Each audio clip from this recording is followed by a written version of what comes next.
देखिए, जनतंत्र आवाज पार्टी का प्रथम पटना में सम्मेलन है और ये पार्टी नई बनी है। यह पार्टी विश्वकर्मा समाज की पार्टी है और यह पार्टी जो है जनता के हित की काम और बात करना चाहती है। आज देश में बहुत सारा पार्टी है और नेता भी हैं और बहुत सारे सफल नेता हैं, लेकिन जनता से जुड़ी समस्याओं पर उनके पास कोई चर्चा नहीं होता है। मतलब महंगाई का मतलब क्या है? किसी एक चीज में नहीं। आज शिक्षा सबके लिए जरूरी है, तो शिक्षा में एक छोटा से छोटा क्लास का जो बच्चा है उसका भी किताब कम से कम 5,000 का आता है और 25,000 नाम लिखवाने में लगता है।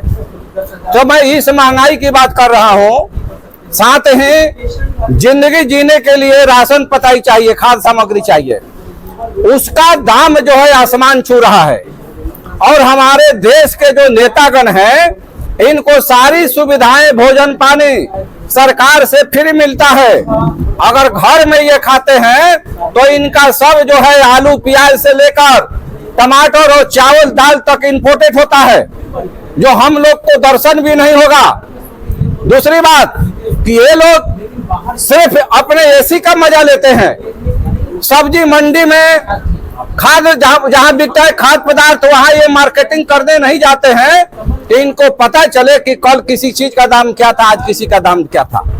मैं आपके चैनल के माध्यम से निवेदन करना चाहता हूं कि देश के जितने भी मुख्यमंत्री हैं और प्रधानमंत्री है, एमपी है, एमएलए है, आप सही में जनता का हित ऐसी है तो घर से झोला उठाइए और मार्केट में खरीदारी करने जाइए, ताकि आपको पता चले कि कल किसी चीज का दाम क्या था और आज दाम क्या है।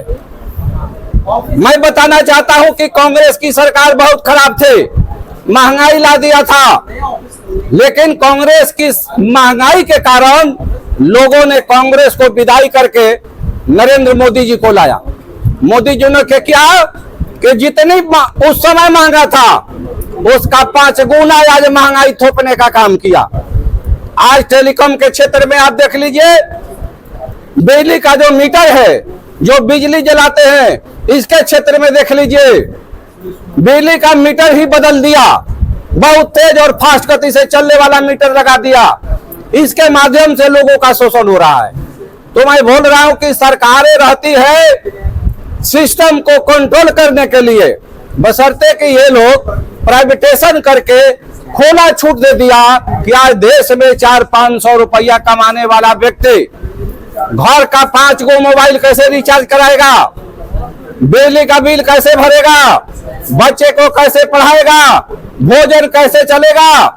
आज भारत में 1% लोगों के पास पूंजी है, बशर्ते कि 77 साल आजादी का हो गया तो कम से कम 77% लोगों के पास पूंजी होना चाहिए था। आरक्षण की बात करें तो लोहार जाति के साथ अन्याय हुआ, चर्चा भी किया, क्या चर्चा हुई और विश्वकर्मा वर्ग के लिए क्या करने जाए? देखिए, लोहार का जो मामला है सिर्फ स्पेलिंग सुधार का है। नरेंद्र अंग्रेजी में होता है, राजेंद्र अंग्रेजी में होता है, लोहारा अंग्रेजी में होता है, उसका हिंदी लोहार है। लेकिन ये लोग जबरदस्ती लोहारा लिख के लोहार को आरक्षण से आउट कर दिए। अब ये जांच का विषय है और हम लोगों ने कई पत्र दिए नीतीश कुमार से मिलने के लिए, ये समय नहीं दे रहे, हमारी बातों को नहीं सुन रहे। तो भाई, आपके राज और सरकार का मामला है तो लोहार जाती है कि लोहारा रिपोर्ट कौन करेगा? इस मामले को लेकर भी आज का हमारा मीटिंग है। क्योंकि लोहार का मामला हम लोग लोहार बैनर से लड़ते हैं, लेकिन अब पार्टी बनी है तो ये जो मामला है अब ये पार्टी लड़ेगी।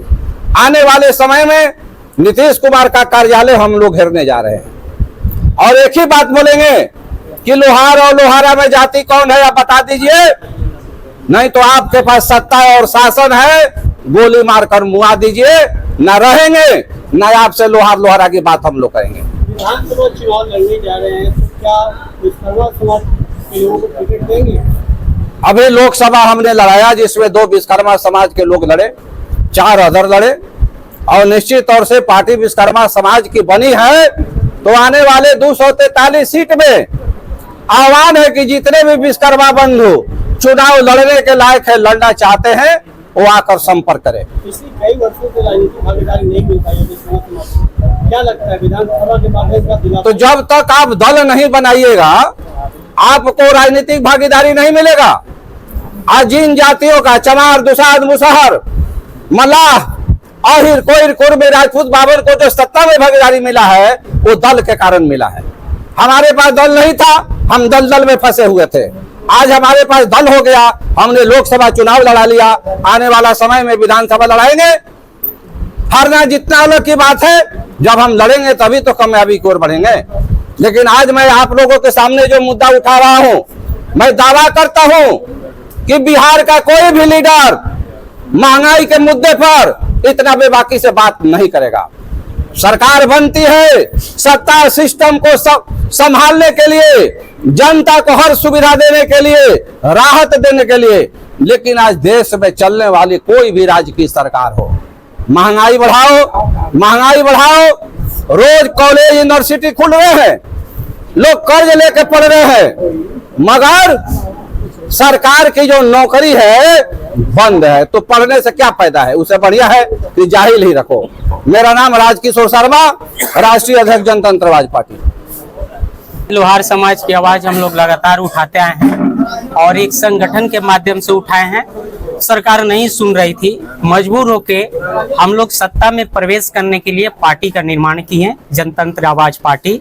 अब हमें सत्ता में जाने से कोई नहीं रोक सकता है, और यदि हम सत्ता में घुस गए, और यदि क्या घुसेंगे ही, आज नहीं तो कल हमारा है, इस विश्वास के साथ हम पार्टी जनतंत्र आवाज पार्टी को लेकर आए हैं। और कल हम सत्ता में जाएंगे, और जैसे जाएंगे तो केवल लोहार समाज का अधिकार ही नहीं, बल्कि पूरे बिहार में, पूरे भारत में जितने भी समाज अपने अधिकारों से वंचित हैं, उन सब का अधिकार लौटाना मेरा पहला कर्तव्य होगा।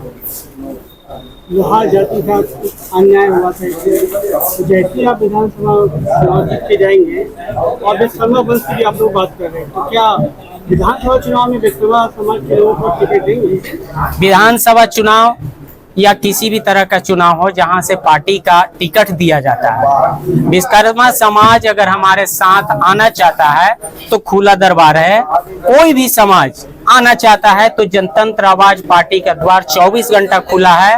और ये आपको बता दें कि बहुत ही साफ सुथरी पार्टी है, हमारे यहाँ कोई झोल झाल नहीं है। मैं जितने भी अच्छे राजनीतिज्ञ हैं जो समाज हित में काम करते हैं, उनको इस पार्टी आपके चैनल के माध्यम से न्योता देता हूं कि वो हमारे पार्टी में आए, जनता की काम करे, जनता के लिए जिए, जनता के लिए मरे। प्रधानमंत्री कहा करते थे कि डाटा बहुत सस्ता है, पूरे विश्व में डाटा यही सस्ता है, लेकिन इतने दिनों में महंगा होता जाएगा। ठीक है, डाटा जो है ये बहुत बड़ा एक षड्यंत्र है, हम आम आदमी के बच्चों को शिक्षा से दूर हटाने का। जैसा कि आप जान रहे हैं कि पूरी दुनिया में आज शिक्षा मोबाइल पर है। आप 8वीं की क्लास कर रही हो या 12th की क्लास कर रहे हो, ग्रेजुएशन कर रहे हो, पीजी कर रहे हो, पीएचडी कर रहे हो, आपको ऑनलाइन पढ़ाई करना है। आप किसी कंपटीशन की तैयारी कर रहे हो, आपको ऑनलाइन तैयारी करना जरूरी है, और इसके लिए आपको डेटा चाहिए। और जब डेटा महंगी हो जाए तो मुसहर, तेली, डोम, चमार, लोहार, बड़ई, कसेरा, ठठेरा, ये सब के बच्चे शिक्षा से वंचित हो जाएंगे। और जो बैठे हुए हैं सरकार में, जिनके पास पूंजी हो गया है, वो माल आज भी खा रहे हैं, कल भी माल खाएंगे। क्या फर्क पड़ता है उनको आवाज उठाने का? आवाज तो हम उठा रहे हैं, आवाज तो हमें उठानी चाहिए। लेकिन हमारे जैसे कुछ नेता हैं जो वो भी टुकड़ों पे पलते हैं और आवाज नहीं उठाते हैं, जबकि इसके खिलाफ केंद्र सरकार से लेके राज्य सरकार को चाहिए था कि जो रिचार्ज पर दाम बढ़ाई गई, पूंजीपतियों के खिलाफ एक मोर्चा बनाए, एक कानून बनाए। क्योंकि आज मोबाइल हमारे शरीर का, हमारे अंग का एक अहम हिस्सा है। अगर इसको महंगा करते हैं तो आधा से अधिक लोग यूं ही मर जाएगा। तो ये आम जनता को मारने का काम किया जा रहा है। मोबाइल डेटा बढ़ाकर हमारे छात्रों का भविष्य चौपट करने का काम किया जा रहा है, मोबाइल डेटा बढ़ाकर।